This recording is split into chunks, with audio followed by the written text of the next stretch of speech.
আগামী দিনে আপনার ভোটে যদি জনগণের সরকার তৈরি হয় তাহলে জনগণের কথা ভাববে। আপনার উপরে নির্ভর করছে আপনি কেমন সরকার তৈরি করবেন।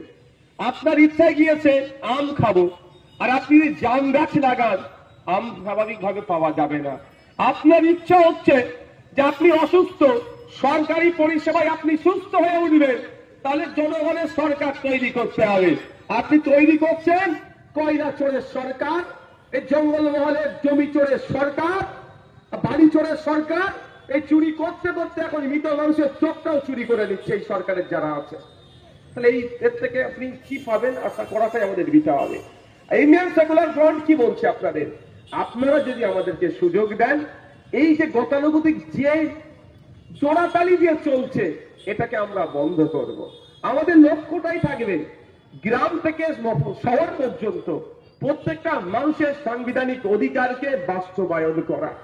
সাংবিধানিক মৌলিক অধিকারের মধ্যে আর একটা পড়ছে, সেটা আমার বাসস্থান। আর আমি এটা নিয়ে বেশি চর্চায় যাব না, তাহলে তৃণমূলের বন্ধুরা বলবে একদিন আসলো এত আমার কানটা গরম করে দিয়ে চলে গেল, কি দুরবস্থা। আবাস যোজনায় টাকা না দিলে বাড়ি পাওয়া যাবে না, টাকা আপনি না দিতে পারলে আপনি বাড়ি পাবেন না। চরম অন্যায় হচ্ছে, কিন্তু অন্যায়কে আপনি প্রতিহত করবেন কিভাবে? হাত দিয়ে আপনার নামে মিথ্যা মামলা দিয়ে দেবে, খেলাখেলি করবেন আপনার নামে মিথ্যা মামলা দিয়ে দেবে।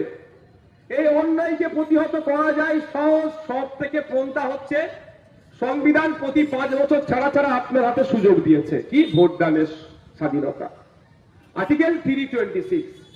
এই দিয়ে আপনি এই অন্যায়কে প্রতিহত করতে পারে। যারা অন্যায় করছে তাদের বিরুদ্ধে ভোটটা দেন, তাকে অপ্রাসঙ্গিক হয়ে যাবে, সে আর অন্যায় করার সাহস দেখাতে পারবে না, তোলাবাজিটা বন্ধ হয়ে যাবে। কিন্তু ভোটের আগের রাতে আমরা সব ভুলে যাই।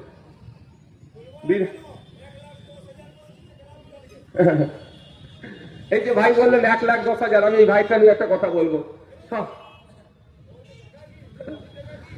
দিয়ে দিচ্ছি, আপনি বলে যাচ্ছেন, কিন্তু আপনাকে যখন প্রশ্ন আপনি করুন গিয়ে ওই ক্লাবের কর্মকর্তারা গিয়ে বলুক আমার বাবার এলাকায় আমার পাড়াতে যে প্রাইমারি স্কুলটা আছে টিচার নয়, যে আপনার আমার বাচ্চা যেটাই পড়ছে, আমাদের লড়াইটা কোথায় বুঝতে হবে। শহরের মানুষ মাইকের আওয়াজ যাচ্ছে, আজকে বাড়িতে যাবে যাদের বাড়ির ছেলে মেয়েগুলো সরকারি স্কুলে পড়ে তারা গিয়ে একটু পরীক্ষা করে দেখে নেবে, ক্লাস 3-4 এর বাচ্চাটাকে ডাকবেন, খাতা পেনটা তুলে দিয়ে বলবেন অনুশীলন 1-এর অঙ্কটা করতে।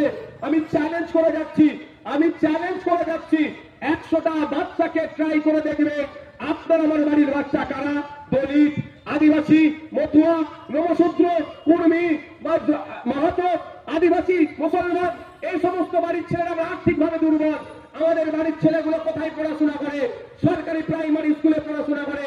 আজকে ট্রাই করে দেখবেন গিয়ে আপনার বাড়ির বাচ্চাগুলোকে দিয়ে পেনটা তুলে দেবেন, খাতাটা দেবেন, অঙ্কের বইটা নিয়ে বলবেন অনুশীলন 1-এর অঙ্কটা করতে।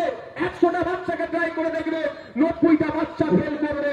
শুধু তাই নয়, ক্লাস 5-6 এর বাচ্চাকে ডাকবে, পেনটা খাতাটা তুলে দেবে, দিয়ে বলবেন তোমার নাম, তোমার বাপের নাম, তোমার মায়ের নাম, তোমার ঠিকানা, কোন স্কুলে পড়ো, কোন ক্লাসে পড়ো, এটা লিখে দেওয়ার কথা বলবে।